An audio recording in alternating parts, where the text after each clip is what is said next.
ಇದು age bar ಕೂಡ ಆಗ್ತದೆ. ಅವರಿಗೆ ಮತ್ತೊಮ್ಮೆ ಅವಕಾಶ ಸಿಗಲ್ಲ, ಸಾಮ್ರಾಜ್ಯದಲ್ಲಿ ಅವಕಾಶ ಸಿಗೋದಿಲ್ಲ. ಈ ಸರ್ಕಾರಿ ನೌಕರಿ ಪಡೆಯುವ ಚಕ್ಕರ್ನಲ್ಲಿ ಬಹಳಷ್ಟು ಕುಟುಂಬಗಳು ನೋಡೋದು. ಅವ್ರ ಮಕ್ಕಳಿಗೆ ಡೆಲ್ಲಿ ಕಳಿಸ್ಬೇಕು, ವಾಜಿರಾಮ್ಸಿಗೆ ಕಳಿಸ್ಬೇಕು, ಹೈದರಾಬಾದಿಗೆ ಕಳಿಸ್ಬೇಕು, ಬೆಂಗಳೂರಿಗೆ ಕಳಿಸ್ಬೇಕು ಅಂದ್ಬಿಟ್ಟು ಸಾಕಷ್ಟು ಜನ ಕಷ್ಟಪಟ್ಟು ಅವ್ರ ಮಕ್ಕಳಿಗೆ ಕಳಿಸ್ತಾ ಇದ್ದಾರೆ. ಆದರೆ ಈ ಬಿಜೆಪಿ ಸರ್ಕಾರದಲ್ಲಿ ಇದು ಯಾವುದೂ ಅವರಿಗೆ ಮನಸ್ಸು ಮುಟ್ಟೋದಿಲ್ಲ. ಯಾಕಂದರೆ ಈ ಸರ್ಕಾರಕ್ಕೆ ಹಿಂದಿನ ಸರ್ಕಾರದಲ್ಲಿ ಬಿಜೆಪಿಯವರೇ ಈ ದಂಧೆನಲ್ಲಿ ಮುಗಿದ್ರು. ಪೇಪರ್ ಲೀಕ್ ಆಗಿರಬಹುದು, ಎಕ್ಸಾಮ್ನಲ್ಲಿ ಅಕ್ರಮ ನಡೀತಾ ಇರ್ಬೋದು, ಇವೆಲ್ಲವೂ ಕೂಡ ಬಹಳ ಸಾಮಾನ್ಯ. ನಿಮ್ಗೆ ನೆನಪಿದ್ರೆ ಕಳೆದ ಸರ್ಕಾರದಲ್ಲಿ exam, JEE exam, KPCL, KPTCL, ನಿಮ್ಮ ಅಸಿಸ್ಟೆಂಟ್ ಪ್ರೊಫೆಸರ್ಸ್ ಮತ್ತು ನಿಮ್ಮ PSI ಇವೆಲ್ಲವೂ ಕೂಡ ಪರೀಕ್ಷಾ ಅಕ್ರಮಗಳಲ್ಲಿ ನಡೆದಂಥ ಘಟನೆಗಳು. ಅದಕ್ಕೋಸ್ಕರನೇ ನಮ್ಮ ಸರ್ಕಾರ ಬಂದ ಮೇಲೆ ನಾವು ಹಿಂದೆ ನಮ್ಮ ವಿರೋಧ ಪಕ್ಷದಲ್ಲಿದ್ದಾಗ ನಾವೇನು ಹೇಳಿ ನಾವು ಒಂದು ಬಿಲ್ಲನ್ನು ನಾವು ತರ್ತೀವಿ,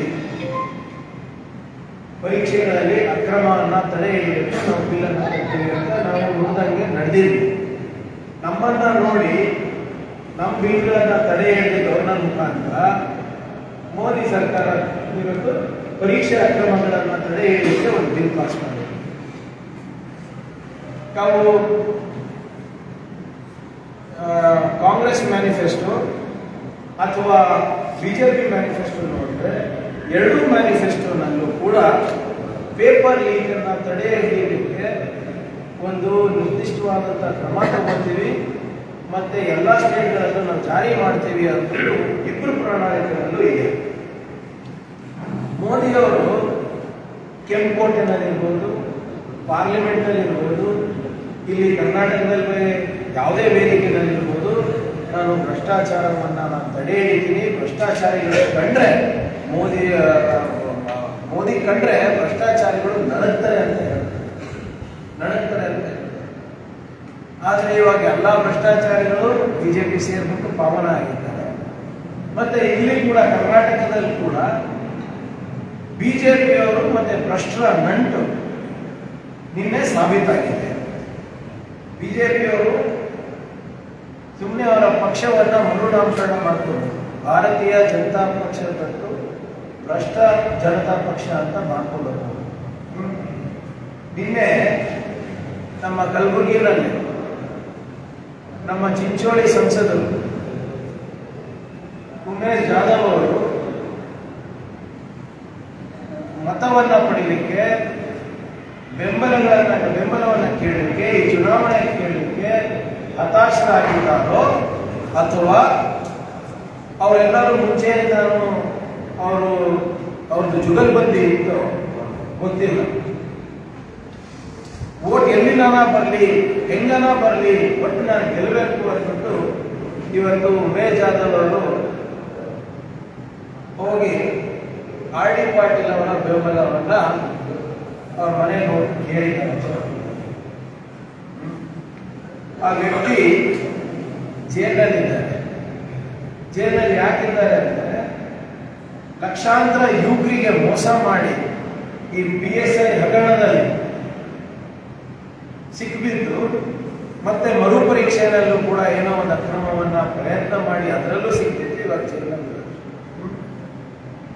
ಅಂತ ವ್ಯಕ್ತಿ ಹತ್ರ ಹೋಗಿ ನಿಮಗೆ ಬಿಜೆಪಿಯವರು ಅಧಿಕೃತವಾಗಿ ಬೆಂಬಲ ಕೇಳ್ತಾರೆ ಅಂದ್ರೆ ಬಹಳ ಸ್ಪಷ್ಟವಾಗಿ ಎಲ್ಲಿ ಕಾಣುತ್ತೆ ನಿಮ್ಮಿಬ್ಬರದು ನಿಂತಿದೆ. BJP has and is colluding with corrupt people who have ensured the PSI scheme.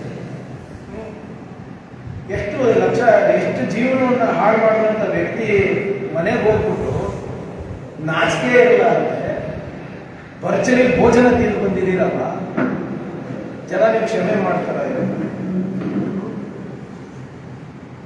ಯಾವ ವ್ಯಕ್ತಿಯಿಂದ ಇವತ್ತು 114 ಜನ ಅರೆಸ್ಟ್ ಆಗಿದ್ದಾರೆ. 54 ಜನ ಕಲಬುರಗಿಯಿಂದ ಅರೆಸ್ಟ್ ಆಗಿದ್ದಾರೆ. 54 ಜನ ಸ್ಟೂಡೆಂಟ್ಸ್ ಇದ್ದಾರೆ. ಸ್ಟೂಡೆಂಟ್ಸ್ ಯಾರು ಈ ಸ್ಟೂಡೆಂಟ್ಸು? ಶ್ರೀಮಂತರ ಮಕ್ಕಳಲ್ಲ, ಬಡವರ ಮಕ್ಕಳು.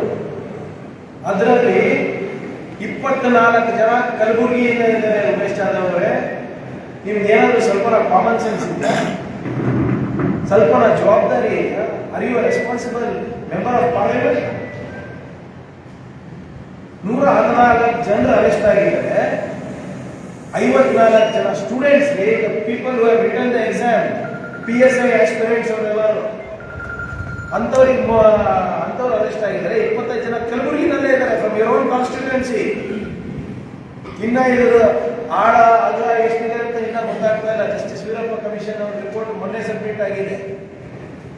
ನೀವು ಹೋಗಿ ಹೌದಪ್ಪ ಹಿಂಗೆ ಎಲ್ಲ ಒಂದು ಏರಿಯಾದಲ್ಲಿ ಕ್ಯಾನ್ವಸ್ ಮಾಡ್ತಾ ಇದ್ರಿ, ಅವ್ರ ಮನೆ ಆಕಸ್ಮಿಕವಾಗಿ ಬಂತು, ಅಲ್ಲೂ ಸುಮ್ಮನೆ ಗೊತ್ತಿರಲಾರ್ದ ನೀವು ಕೊಟ್ಟಿದ್ದೀರಾ ಅಂದ್ರೆ ಅರ್ಥ ಮಾಡ್ಬೋದು. ಇಲ್ಲಪ್ಪ ಸುಮ್ಮನೆ ಹೋಗ್ತಾ ಇದೆ, ಅವ್ರ ಮನೆ ಇಲ್ಲಿದೆ ಅಂತ ಗೊತ್ತಿಲ್ಲ, ಪ್ಯಾಂಪ್ಲೆಟ್ ಕೊಟ್ಟು ಬರ್ತಾರೆ. ಹೋಗ್ಬಿಟ್ಟು ಅಲ್ಲಿ 7 crores ಮೀನನ್ನ ತಿಂದು ಬರ್ತೀರಲ್ಲ, ನಿಮ್ಗೆ ನಾಚಿಕೆ ಬರಲ್ವಾ? ಲಕ್ಷಾಂತರ ಯುವಕರು, ಬಡವರು ಇವತ್ತು ಜಮೀನನ್ನ ಮಾರಿ ಅವ್ರ ತಾಯಿಯವರ, ತಂಗಿಯವರ, ಅಕ್ಕವರ ಒಡವೆ, ಹೆಂಡತಿಯವರ ಒಡವೆ ಅಡಕಿಟ್ಟು ಅವರು ಎಕ್ಸಾಮ್ ಬರೀತಿದ್ದಾರೆ. ಅಂಥವ್ರ ಮನೆಗೆ ಹೋಗಿ ಬರ್ತಿರಲ್ರಿ, ಅಂಥವ್ರಿಗೆ ಮೋಸ ಮಾಡಿದಂಥವ್ರ ಮನೆಗೆ ಹೋಗಿ ಬರ್ತಿರಲ್ರಿ. ನಿನ್ನೆ ರಾಮನವಮಿ ಹಬ್ಬ ಇತ್ತು. ರಾಮನವಮಿ ಹಬ್ಬದ ಹಬ್ಬ ಯಾರ ಜೊತೆ ಇವರು ಆಚರಣೆ ಮಾಡಿದ್ರು? ಉಮೇಶ್ ಜಾಧವ್ ಅವರು. ಇದು ನಾವು ಹೇಳ್ತಾ ಇಲ್ಲ, ಅವರೇ ಅವರ ಸಾಮಾಜಿಕ ಜಾಲತಾಣದಲ್ಲಿ ಪೋಸ್ಟ್ ಮಾಡಿರೋದು. ರಾಮನವಮಿ ಆಚರಣೆ ಕಲಬುರಗಿನಲ್ಲಿ ಮುಗಿಲು ಮುಟ್ಟಿದೆ. ಮುಗಿಲೇನಕ್ಕೆ ಮುಟ್ಟಿದೆ? RD ಪಾಟೀಲ್ ಮನೆಗೆ ಹೋಗಿದ್ದು, ದಿವ್ಯಾ ಹಾಗಾಗಿ she's out on bale. She's out on bale. ಅವರು ಕೂಡ ಇದೇ ಬ್ಲೂಟೂತ್ ಡಿವೈಸಸ್ ಅನ್ನ ಫೆಸಿಲಿಟೇಟ್ ಮಾಡಲಿಕ್ಕೆ ಎಕ್ಸಾಮ್ ಸೆಂಟರ್ಗಳಲ್ಲಿ ಆಗಿರೋದಲ್ವಾ? ಏನಕ್ಕೆ ನೀವು ಅಷ್ಟು ಇದು ಏನು ಇವರೇ ಅಲ್ಲ ಮೆಂಬರ್ ಮಾಡಿ ಇವರು ಬಿಜೆಪಿ ಸದಸ್ಯರೇ ಇಲ್ಲ ಅಂತ ಅವಾಗ ಅರ್ಗ ಜ್ಞಾನೇಂದ್ರ ಅವ್ರು ಹೇಳ್ತಾ ಇದ್ರು. ಉಮೇಶ್ ಜಾಧವ್ ಅವರೇ ನೆಟ್ಕೊಟ್ಟಿದ್ದು ಇವರಿಗೆ, ಅದು ಯಾವುದೋ ಒಂದು ಬೋರ್ಡಿಗೆ ಮೆಂಬರ್ ಮಾಡಲಿಕ್ಕೆ ಸೆಂಟ್ರಲ್ ಗೌರ್ಮೆಂಟ್ ಇವ್ರದೇ ನೆಟ್ಟಿದ್ದಾರೆ, ಇವ್ರದೇ ಪಕ್ಷದವರು. ಇವಾಗ ಹೋಗಿ ಅವ್ರ ಮನೆಗೆ ಭೋಜನ ಮಾಡ್ಕೊಂಡು ಬರ್ತಾರೆ, ರಾಮನವಮಿ ಸೆಲೆಬ್ರೇಷನ್ ಮಾಡ್ತಾರೆ. ಇದಕ್ಕೇನು ಹೇಳ್ತಾರೆ? ಇವಾಗ ಅರ್ಗ ಜ್ಞಾನೇಂದ್ರ ಅವರು ಪಾಪ RD ಪಾಟೀಲ್ ಹೆಸರು ಬಂದಾಗೆಲ್ಲ ನನಗೆ ನೆನೆಸ್ತಾರೆ. ಏನ್ ನನಗೆ ನನ್ನ ಬೀಗ ಹೇಳ್ತಾ ಇದ್ದಾರೆ, ಅರ್ಗ ಜ್ಞಾನೇಂದ್ರ ಅವರೇ ಇವಾಗೇನು ಹೇಳ್ತೀರಾ? ಶಿವಮೊಗ್ಗದಲ್ಲಿ ಇದ್ರೆ ನೀವು ಈ ಪ್ರಶ್ನೆಯಿಂದ ಜಾಗೃತರಾಗಲ್ಲ. ಮೋಸ್ಟ್ ಇನ್ಕೇಪಬಲ್ ಹೋಮ್ ಮಿನಿಸ್ಟರ್ ಅಂತ ನಿಮ್ಗೆ ಅವಾಗಲೇ ಹೇಳಿದ್ರಿ ನಾವು ಕಾಂಗ್ರೆಸ್ನವರು. ಎಲ್ಲ ಈ ISL ಯಾವ್ದು ನಿಮ್ಮ ಭಯೋತ್ಪಾದನೆ ಚಟುವಟಿಕೆಗಳಿಗೆ ಟ್ರೈನಿಂಗ್ ಸಿಗ್ತಾ ಇದ್ದಿದೆ ತೀರ್ಥಹಳ್ಳಿನಲ್ಲಿ. ಕುಕ್ಕರ್ ಬ್ಲಾಸ್ಟ್ ಇರ್ಬೋದು, ಕೆಫೆ ರಾಮೇಶ್ವರಂ ಇರ್ಬೋದು, ತೀರ್ಥಹಳ್ಳಿನಲ್ಲೇ ಸಿಗ್ತಾ ಇರೋದು. ನೀವೇ ತಾನೇ ಹೋಮ್ ಮಿನಿಸ್ಟರ್ ಇದ್ರಿ. ಇವೆಲ್ಲ ರಾತ್ರೋರಾತ್ರಿ ಆಗಲ್ಲ ತಾನೆ. ಯಾವ್ದಾದ್ರು ಒಂದು ಸಂಘಟನೆ ಬಂದಿಯಲ್ಲಿ ಟ್ರೈನಿಂಗ್ ಕೊಡ್ಬೇಕಂದ್ರೆ 5-6 ತಿಂಗಳಲ್ಲಿ ಆಗೋದಿಲ್ಲ. ಅಟ್ಲೀಸ್ಟ್ ಮಿನಿಮಮ್ 1-2 ವರ್ಷ ಅವರಿಗೆ ಎಲ್ಲ ಸಿದ್ಧತೆ ಮಾಡ್ಬೇಕಲ್ಲ. ತೀರ್ಥಹಳ್ಳಿನಲ್ಲೇ ಯಾಕೆಲ್ಲ ಆಗ್ತಾ ಇದೆ? ಅರ್ಗ ಜ್ಞಾನೇಂದ್ರ ನಾವೇ 10 ತಿಂಗಳಿಂದ ನಾವೇ ಹೋಮ್ ಮಿನಿಸ್ಟರ್ ಇದ್ರಿ. ಇವಾಗ ಏನಂತೀರ? PSI ಹಾಕೋಣ ಅಂದ್ರೆ ಪ್ರಿಯಾಂಕರ್ಗೆ ಅಂದ್ರಲ್ಲ, ಇವಾಗ ಏನಂತೀರ ಸರ್? ತಮಗೆ ನೆನಪಿದ್ರೆ ಇದೇ ಅರ್ಗ ಜ್ಞಾನೇಂದ್ರ ಅವರು ಇವರು ನಿಮ್ಮ ಯಾರು ಮೇಲ್ಮೇಲೆ ಇದ್ದಾರಲ್ಲ ಅವ್ರ ಮನೆಗೆ ಹೋಗಿ ದ್ರಾಕ್ಷಿ ಗೋಡಂಬಿ ತಿಂದು ಬಂದಿದ್ರು. ಈಗ ಉಮೇಶ್ ಜಾಧವ್ ಅವರು ಹೋಗಿ ಊಟ ಮಾಡ್ಕೊಂಡು ಬಂದಿದ್ದಾರೆ. ಇದಕ್ಕೇನು ಹೇಳ್ತಾರೆ ಅವರು? ನನಗೆ ಬಹಳ ಸ್ಪಷ್ಟವಾಗಿ ವಿಜೇಂದ್ರ ಅವರು ಬರ್ತಾ ಇದ್ದಾರೆ. ಬಹಳ ಸ್ಪಷ್ಟವಾದಂತ ಉತ್ತರ ರಾಜ್ಯಾಧ್ಯಕ್ಷರಿಂದ ಬೇಕು. ಕಲಬುರಗಿಗೆ ಬರ್ತಾ ಇದ್ರ ಸ್ವಾಗತ ತಮಗೆ. ಇವತ್ತು ನಿಮ್ಮ ಅಭ್ಯರ್ಥಿಯ ನಾಮಿನೇಷನ್ ಇದೆ.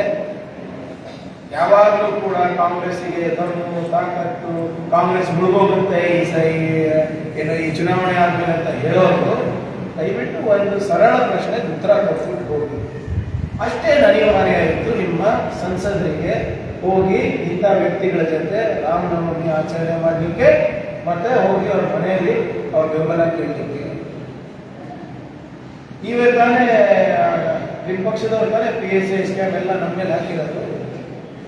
ಇವತ್ತು ಅಧಿಕೃತ ಆಗಿದೆ ನೋಡಿ, ಇಟ್ ಇಸ್ ವೆರಿ ಕ್ಲಿಯರ್, ಬಹಳ ಸ್ಪಷ್ಟವಾಗಿ ಗೊತ್ತಾಗಿದೆ ಯಾಕೆ RD ಪಾಟೀಲ್ಗೆ ಹಿಂದಿನ ಸರ್ಕಾರ ಅರೆಸ್ಟ್ ಮಾಡಿಲ್ಲ. ಯಾಕಂದ್ರೆ ಇವರೇ ರಕ್ಷಣೆ ನೀಡ್ತಾ ಇದ್ರು, ಅವರಿಗೆ ಇವರೇ ಮಾಹಿತಿ ಕೊಡ್ತಾ ಇದ್ರು, ಇವರೇ ಅವರಿಗೆ ಸಂಭಾಳಿಸ್ತಾ ಇದ್ರು. ಇವ್ರ ಪಾಲ್ ಕೂಡ ಇದೆ. 100% ಬಿಜೆಪಿಯ ವರಿಷ್ಠ ನಾಯಕರ ಇನ್ವಾಲ್ವ್ಮೆಂಟ್ ಈ PSI ಹಗರಣದಲ್ಲಿದೆ ಅಂತ ನಾನು ಅವತ್ತಿಂದ ಹೇಳ್ತಾ ಇದ್ದೆ. ಈಗ ಪ್ರೂವ್ ಆಗಿದೆ ಅಲ್ಲ. ಹೋಗಿ ನೀವು ಅವ್ರ ಮನೆಯಲ್ಲಿ ಕೂತಿದಾರಲ್ಲ, ಯಾಕೆ ಕೂತಿದ್ದಾರೆ, ಏನ್ ಅನಿವಾರ್ಯ ಇತ್ತು ಅದನ್ನು ಇವತ್ತು ವಿಜೇಂದ್ರ ಅವರು ಕಲಬುರಗಿ ಬಿಡಕ್ಕಿಂತ ಮುಂಚೆ ಹೇಳಬೇಕು. ಮತ್ತು ನಮ್ಮ ಅಶೋಕ್ ಅಣ್ಣಂಗೂ ನಾನು ಕೇಳ್ತಾ ಇದ್ದೀನಿ, ಅಶೋಕ್ ಅಣ್ಣ ನೀವು ಯಾವಾಗಲೂ ಕೂಡ ಇದು ಸರ್ಕಾರ ಏನು ಪರ್ಸೆಂಟೇಜ್ ಸರ್ಕಾರ ಭ್ರಷ್ಟಾಚಾರದಲ್ಲಿದ್ದೀವಿ ಅಂತ ಹೇಳ್ತೀರಲ್ಲ, ನಿಮ್ಮ ಅಭ್ಯರ್ಥಿ ಯಾಕೆ ಹೋಗಿ ಅವ್ರ ಮನೆ ಕೂಟ ಅಂತ ಸ್ವಲ್ಪ ಸ್ಪಷ್ಟೀಕರಣ ಉಮೇಶ್ ಜಾಧವ್ ಅವರಿಂದ ತಗೊಂಡು ರಾಜ್ಯದ ಜನರಿಗೆ ತಿಳಿಸಿ. ಇದು ಕಲಬುರಗಿ ವಿಷಯ ಅಲ್ಲ. 1,20,000 ಜನರು ಇವತ್ತು PSI ಎಕ್ಸಾಮ್ ಬರೆದಿದ್ರು. ಅದರಲ್ಲಿ 58,000 ಜನ 2ನೇ ಹಂತಕ್ಕೆ ಹೋಗಿದ್ರು. ಅದಾದ್ಮೇಲೆ ಎಷ್ಟು ಹುದ್ದೆಗೆ 545 ಹುದ್ದೆ. ಇಂಥದ್ದು ಎಷ್ಟು ಅಕ್ರಮ ಮಾಡಿದ್ದೀರಾ, ಏನ್ ಮಾಡ್ತಾ ಇದ್ರಿ, ಅವೆಲ್ಲನೂ ಕೂಡ ಕರ್ನಾಟಕದ ಜನರಿಗೆ ತಿಳಿಸಿ ಅಶೋಕನ. ಸುಮ್ಮನೆ ನೀವು ಇವಾಗ ಮತ್ತೇನೋ ಒಂದು ಭಾವನಾತ್ಮಕ ವಿಚಾರಗಳನ್ನ ಮಾತಾಡೋದು ಬಿಟ್ಟು ಬದುಕು ಕಟ್ಟುವ ವಿಚಾರಗಳ ಬಗ್ಗೆ ಮಾತಾಡಿ, ಅದಕ್ಕೆ ನಾವು ಉತ್ತರ ಕೊಡೋಕೆ ರೆಡಿ ಇದ್ದೀವಿ.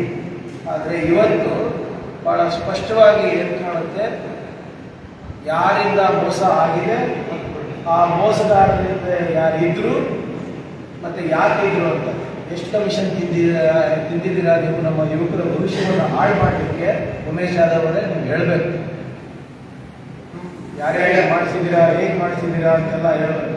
ಮತ್ತು ನಮ್ಗೆ ಗೊತ್ತಿರೋ ಹಾಗೆ ನಮ್ಮ ಸರ್ಕಾರ ಬಂದಮೇಲೆ ವಿಶೇಷವಾಗಿ ಈ ಹಗರಣದ ಬಗ್ಗೆ ಜಸ್ಟಿಸ್ ವೀರಪ್ಪ ಕಮಿಷನ್ ಅನ್ನ ಕೂಡಿಸಿದ್ರು. ಅವರು ಅವರ ಅಂತಿಮ ವರದಿಯನ್ನ ಅವರು ಸರ್ಕಾರಕ್ಕೆ ಸಲ್ಲಿಸಿದ್ರು. ಕೊನೆ ಕ್ಯಾಬಿನೆಟ್ನಲ್ಲಿ ಅದು ಪ್ರಸ್ತಾವನೆ ಕೂಡ ಆಗಿದೆ.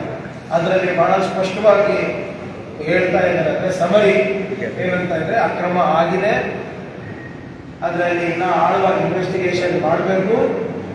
ಬಹಳಷ್ಟು ಜನ ರಾಜಕಾರಣಿಗಳು ನನಗೆ ಇದ್ರ ಬಗ್ಗೆ ಮಾಹಿತಿ ಇದೆ ಅಂತ ಅವರು ಮಾಧ್ಯಮದಲ್ಲಿ ಮತ್ತೆ ಪಬ್ಲಿಕ್ನಲ್ಲಿ ಹೇಳಿದಾಗ ಅವರಿಗೂ ಕೂಡ ಕಮಿಷನ್ ಅವರು ನೋಟಿಸ್ ಕೊಟ್ಟು ನೀವು ಬಂದು ನಿಮ್ಮ ಹತ್ರ ಏನು ಮಾಹಿತಿ ಇದೆ ಅಂತ ಕೊಡಿ ಅಂತ ಕೇಳಿದಾಗ ನಿಮ್ಮ ಕುಮಾರಸ್ವಾಮಿ ಅವರಿರ್ಬೋದು, ಅಶ್ವಥ್ ನಾರಾಯಣ ಅವರಿರ್ಬೋದು, ಯತ್ನಾಳ್ ಅವರಿರ್ಬೋದು, ಗಣೇಶ್ ಹುಡುಗೂರು ಅವರಿರ್ಬೋದು, ಇವರಿಗೆಲ್ಲರಿಗೂ ನೋಟಿಸ್ ಕೊಟ್ಟಿದ್ರು.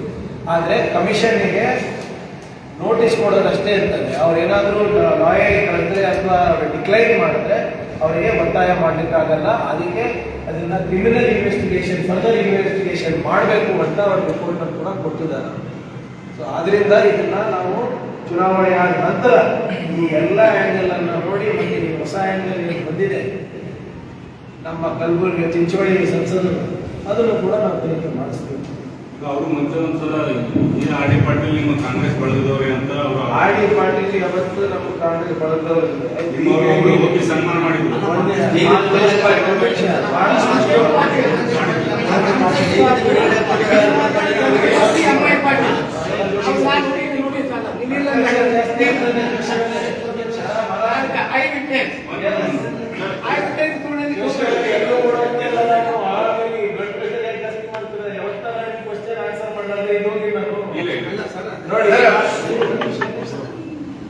ಮಾತೇಶ್ ಪಾಟೀಲ್ ಅವರು ಬಹಳ ಸ್ಪೆಸಿಫಿಕ್ ಇದೆಲ್ಲ ಇತಿಹಾಸ ಗೊತ್ತಿದೆ. ನಾವು ಬೆಂಗಳೂರು ಪತ್ರಕರ್ತರು ಬೇರೆ ಡಿಸ್ಟ್ರಿಕ್ಟ್ ಪತ್ರಕರ್ತರು ಕೇಳಿದ್ರೆ ಅರ್ಥ ಮಾಡ್ತೀವಿ. ನಿಮ್ಗೆಲ್ಲಾನು ಗೊತ್ತು. ಮಾತೇಶ್ ಪಾಟೀಲ್ ನಮ್ಮ ಕಾಂಗ್ರೆಸ್ ಇದ್ದು ಕಳೆದ ಬಾರಿ ಚುನಾವಣೆಯಲ್ಲಿ ಖರ್ಗೆ ಸಾಹೇಬರಿಗೆ ಸೋಲಾದ್ಮೇಲೆ ಅವ್ರು ರಾಜೀನಾಮೆ ಕೊಟ್ಟಿದ್ದು, ಅದನ್ನು ಆಕ್ಸೆಪ್ಟ್ ಮಾಡಿ ಅಷ್ಟಕ್ಕೆ ನಾವು ಮುಗಿಸಿದ್ವಿ. ಅದು ಯಾವಾಗ 6 years ಬ್ಯಾಕ್, 5 years ಬ್ಯಾಕ್. ಅದನ್ನು ನಾವು ಯಾವತ್ತು ಡಿನೈ ಮಾಡಿದ್ದು? ನಾವೇನು ಬಿಜೆಪಿ ಅವ್ರ ತರ ದಿವ್ಯ ಆಗಿ ಇರ್ಬೋದು, ಬೇರೆಯವ್ರು ಇರ್ಬೋದು, ನಮ್ಮ ನೆಂಟಿಲ್ಲ ಅಂತ ನಾವು ಹೇಳ್ತೀವಿ ಯಾವತ್ತು? Decide as soon as MP ಎಲೆಕ್ಷನ್ಗೆ ಹೊಣೆಗಾರಿಕೆ ತಗೊಂಡು ರಿಸೈನ್ ಮಾಡಿದ್ದು ನಿಜ. ಅವಾಗ RD ಪಾಟೀಲ್ ಅವರೇ ನಮ್ಮ ಪಾರ್ಟಿನಲ್ಲಿ ಇರಲಿಲ್ಲ. ಪಾಟೀಲ್ 5 ಕೋಟಿ ರೂಪಾಯಿ ಗ್ರಾಮ ಪಂಚಾಯತಿ ಸರ್ಕಾರದಿಂದ ನೀವೇ ಅದನ್ನು ಆನ್ಸರ್ ಮಾಡಿದ್ವಿ ಸರ್. ಈ ಪ್ರಶ್ನೆ ಇರೋದು ನೋಡಿ, ಈ ಹನ್ನೆರಡು ಆದ್ಮೇಲೆ ಯಾವುದೇ ರೀತಿಯ ಅವರಿಗೆ ಯಾರಿಗೂ ಕೂಡ ನಮ್ಮ ಪಾರ್ಟಿದವರು ಇರಲಿ, ನಮ್ಮ ಪಾರ್ಟಿದವರು ಇರಲಿ, ನಾನಿರಲಿ, ಬೇರೆಯವರು ಇರಲಿ, ನಿರ್ದಾಕ್ಷಿಣ್ಯವಾಗಿ ನಾವು ಕ್ರಮವನ್ನು ತಗೋತಾರೆ. ಕಾಂಗ್ರೆಸ್ ಪಾರ್ಟಿದವ್ರ ಬಗ್ಗೆ ನಾನು ಬಹಳ ಸ್ಪಷ್ಟವಾಗಿ ಅವತ್ತು ಹೇಳಿಬಿಟ್ಟು, ಅವತ್ತಿನ ನೀವು ಇರ್ಬೋದು, ಇವತ್ತಿನ ಇರ್ಬೋದು, ಸೇಮ್ ಇರ್ಬೋದು. ಪ್ರಶ್ನೆ ಇರೋದು ಇವಾಗ ಅವ್ರು ಯಾವ ಪಾರ್ಟಿ ಅಂತಲ್ಲ. ಉಮೇಶ್ ಜಾಧವ್ ಅವರು ಒಬ್ಬ ಅಕ್ಯೂಸ್ಡ್ ಆಗಿದ್ದಾರೆ, ಜೈಲಿನಲ್ಲಿ ಆಗಿದ್ದಾರೆ, ಯಾರು ಲಕ್ಷಾಂತರ ಭವಿಷ್ಯವನ್ನು ಹಾಳು ಮಾಡಿದ್ದಾರೆ, ಅವ್ರ ಮನೆಗೆ ಹೋಗಿ ಮತಯಾಚನೆ ಮಾಡಿದ್ರೆ ಅದಕ್ಕೆ ಉತ್ತರ ಕೊಡ್ಬೇಕಲ್ಲ ಅವರು.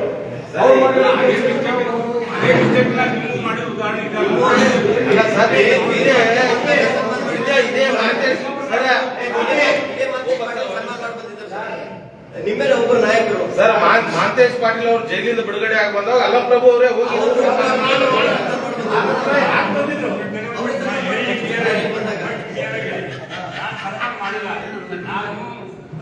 ಬೆಳೆ ಹಾನಿ ಆಗಿದ್ದು ನೋಡು ಹೋಗಿ ವಾಪಸ್ ಕೊಡೋದು ಜನ ರೈತರು ಮಾರ್ಕೆಟ್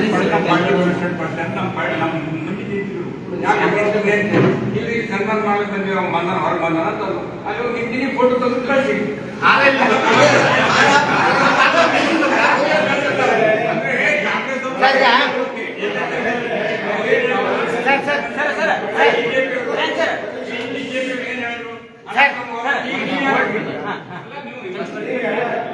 ನೋಡಿ, ಇವರು ಗೊತ್ತಲ್ಲ, ಅವರು ಗೊತ್ತಲ್ಲ, ನಿಮ್ಗೆಲ್ಲ ಗೊತ್ತಿರುತ್ತೆ.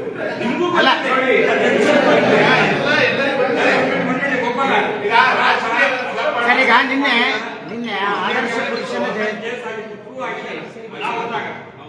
ಕೇಸ್ ಆದ ಮನೆಗೆ ಹೋಗಿ ಸ್ಟೇಟ್ಮೆಂಟ್ ಕೊಟ್ಟಿನಿ ಅವತ್ತೇ ನಾನು. ಆಮೇಲೆ ನನ್ನ ಹಳಿ ದೋಸ್ತ ಬ್ಲಾಕ್ ಪ್ರೆಸಿಡೆಂಟ್ ಆಗಿದ್ದಂಗೆ ಮಾಡಿದ್ವಿ. ಅದಕ್ಕೆ ಬಂದು ನಿಂತಿದ್ರು ಅಂತ ಹೋಗಿ ನನಗೆ RD ಪಾಟೀಲ್ ಮನೆಗೆ ಅಂತೂ ಹೋಗಿಲ್ಲ, ನಾನು ಹೋಗೋದಿಲ್ಲ. ನಾನು ಸನ್ಮಾನ ಮಾಡಿದಿಲ್ಲ. ಹಳೆ ಕ್ವಶನ್ ಕೇಳಿ ಬರಲ್ಲ. ಅದು ಹಳೆ ಸುದ್ದಿ ಬಂದೋಗುತ್ತೆ, ಸುದ್ದಿ ಬಂದ್ರೆ PSA ಕೇಸ್ ಪ್ರೆಸೆಂಟ್. ಈಗ ನಿನ್ನೆ ಆದರ್ಶ ಪುರುಷನ ಜಯಂತಿ, ರಾಮನವಮಿ, ಮರ್ಯಾದ ಪುರುಷೋತ್ತಮ, ಆದರ್ಶ ಪುರುಷ ಎಲ್ಲನೂ ಕರಿತೀವಿ ಅಂತ. ಆದರ್ಶ ಪುರುಷ ಜಯಂತಿ ದಿನ ಉಮೇಶ್ ಜಾಧವ್ ಅವರು ಓರೋ ಕಿಂಗ್ ಪಿನ್ ಜೊತೆ ಸೆಲೆಬ್ರೇಟ್ ಮಾಡಿದ್ರು. ಅದು ಏನಾಗ್ಬಿಟ್ಟಿದೆ ಪ್ರತಾಪ್ ಅವರೇ, ಅವ್ರಿಗೆ ಏನಿಸ್ಬಿಟ್ಟಿದೆ, ಬಿಜೆಪಿ ಅವರಿಗೆ ರಾಮನ ಹೆಸರಲ್ಲಿ ಏನ್ ಮಾಡಿದ್ರು ನಡೀತದೆ, ಯಾರ ಜೊತೆ ಯಾರು ಎದುರು ಪರವಾಗಿಲ್ಲ. ಇವ್ರದ್ದು ಇದು ಮೋಸ್ಟ್ ಕರಪ್ಟ್ ಗೌರ್ಮೆಂಟ್ ಇದ್ದಿದ್ದು ಹಿಂದೆ ಬಿಜೆಪಿ ಅವರು ಎಲ್ಲ ರಾಮನ ಹೆಸರಲ್ಲಿ ಮಾಡಿದ್ದಾರೆ. ಇವಾಗ ನಡೀತಾ ಇರೋದು ಮೇಲ್ಗಡೆನೂ ಕೂಡ ಮೋದಿ ಅವ್ರದ್ದಿರ್ಬೋದು, ಅಮಿತ್ ಶಾ ಅವ್ರಿರ್ಬೋದು, ಎಲ್ಲ most corrupt government in independent India is the Modi ಸರ್ಕಾರ. ಎಲೆಕ್ಟ್ರಲ್ ಬಾಂಡ್ಸ್ ಅಲ್ಲಿ ಅದ್ರ ಹೆಸರೇನು ಹೇಳೋದು, ರಾಮನ ಹೆಸರಲ್ಲಿ ಅವ್ರೇನ ಹಿಂದೆಗಡೆ ಮರ್ಯಾದಾ ಪುರುಷೋತ್ತಮ ಅವರ ಸ್ಟ್ಯಾಚ್ಯೂ ಇಟ್ಕೋತಾರೆ, ಮುಂದೆ ಕಿಂಗ್ ಕಿಂಗ್ ಜೊತೆ ಫೋಟೋಗಳು ತೆಕ್ಕೋತಾರೆ. ಜನರೇನು ಭಾವನಾತ್ಮಕ ವಿಚಾರ ಅಂದ್ರೆ ಬಿಟ್ಬಿಡ್ತಾರೆ ಅನ್ಕೊಂಡಿದ್ದಾರೆ. ಆದ್ರೆ ಅದಾಗಲ್ಲ. ಈ ಬಹಳಷ್ಟು ಜನ ಇಲ್ಲಿ ಬಂದಿದ್ದಾರೆ, ಅವ್ರದ್ದು ಹೊಲ ಮರಿ ಎಲ್ಲ ಮಾಡ್ಕೊಂಡು ಇವತ್ತು ನೀವು ಸೇಡಂನಲ್ಲಿ ಯಾರು ಫಸ್ಟ್ FIR ಆಯ್ತಲ್ಲ ಹುಡುಗನ ಮೇಲೆ, ಅವ್ರು ಜಮೀನ್ ಮಾಡ್ಕೊಂಡಿದ್ದಾರೆ, ಅವ್ರ ತಾಳಿ ಕೂಡ ಅಡ ಇಟ್ಟಿದ್ದಾರೆ. ಅದೆಲ್ಲ ಇವರಿಗೆ ಏನಾದ್ರು ನಾವು ಹೇಳಿದ್ರೆ ನಿಮ್ಗೆ ಗೊತ್ತಲ್ಲ, ಯಾವ್ದೋ ಹುಡುಗಿ ಕೇಸ್ನಲ್ಲಿ ಯಾರು ಮಾಡೋದು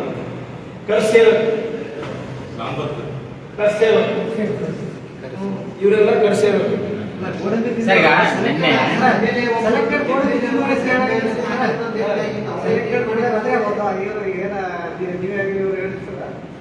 ಕೆಲವೊಂದಿಷ್ಟು ಗೋಣಂತದಿಂದ ಮಾತ್ರ ಹೆಸರಾಗಿರ್ತಾರೆ. ಒಂದು ವಾರ ಅವ್ರು ಅರೆಸ್ಟ್ ಆಗಿರ್ತಾರೆ, ಬಿಫೋರ್ ಒಂದು ವಾರ ಕಂಟಿನ್ಯೂ ಆಗೇ ನೋಡಿ. ನನಗೆ ನೆನಪೋಗ್ಯದ ಒಂದು ವರ್ಷದಿಂದ ನನಗೆ ಅರ್ಧ ಜ್ಞಾನ ಅಂದ್ರೆ ಅವ್ರ ಪಾಪ ಯಾವಾಗಲೂ ಕೇಳ್ತಾ ಇರ್ತಾರೆ, ಅದೇ ಅವ್ರ ಹೆಸರು ಹೇಳ್ತಾರೆ. ಯಾರ್ಯಾರು ಇದ್ದಾರೆ ಅವನ್ನೆಲ್ಲ ತಗೊಳ್ಳಿ ಪಾಪ. ಸುಮ್ಮನೆ ಅಲ್ಲ ಈಗ ನೆನ್ಪು ಬಂದು ಆ ಫೋಟೋನಲ್ಲಿ ಎಲ್ಲರೂ ಇದ್ದಾರೆ. ಬೈದರು ಎಲ್ಲ ಬಿಜೆಪಿ ಶಾಸಕರು ಸುಮ್ಮನೆ ಮಲ್ಲಪ್ಪರಿಗೆ ಅದನ್ನು ಯಾರಿಗೆ ಮಾಂತೇಶ್ ಪಾಟೀಲ್ಗೆ ಅಂತೂ ಅದನ್ನು ಮಾಂತೇಶ್ ಪಾಟೀಲ್ ಅವ್ರ ಜೊತೆ ಸರ್, ಈಗ ನಿನ್ನೆ ಬೆಂಗಳೂರಲ್ಲಿ ರಾಮನವಮಿ ಸಂದರ್ಭದಲ್ಲಿ ರಾಮನಾಮನ ಹೇಳುವಂತ ಸಂದರ್ಭದಲ್ಲಿ ಮುಸ್ಲಿಂ ಯುವಕರು ಬಂದು ರಾಮನ್ನ ಯಾಕೆ ಇದ್ ಮಾಡ್ತೀರಾ, ಅಲ್ಲಾಹು ಅಕ್ಬರ್ ಎಲ್ಲ ಅಂತ ಹೇಳ್ಬೇಕು ಅಂತೇಳಿ ಹಲ್ಲೆ ಮಾಡಿದ್ದಾರೆ. ಎಲ್ಲ ಧರ್ಮದಲ್ಲೂ ಕೆಲವು ಜನ ಇದ್ದೇ ಇರ್ತಾರೆ. ಶಾಂತಿ ಕದಲಕ್ಕೆ ಅಥವಾ ಅವ್ರದೇ ಧರ್ಮ ಶ್ರೇಷ್ಠ ಅನ್ನೋರು ಇರ್ತಾರೆ. ನಾವು ದುರ್ದೈವ ಏನಪ್ಪ ಅಂದ್ರೆ ನಾನು ಅನ್ವರ್ಮೆಂಟ್ ಸ್ಕೂಲಲ್ಲಿ ಓದೋನು, ಮಠದ ಸ್ಕೂಲಲ್ಲಿ ಓದೋನು ನಾವು ಅವಾಗಿದ್ದಾಗ ನಮಗೆ ರಂಜಾನಿಗೂ ರಜಾ ಸಿಗ್ತಾ ಇತ್ತು, ಗಣೇಶ ಚತುರ್ಥಿ ಸಿಗ್ತಾ ಇತ್ತು, ರಾಮನವಮಿ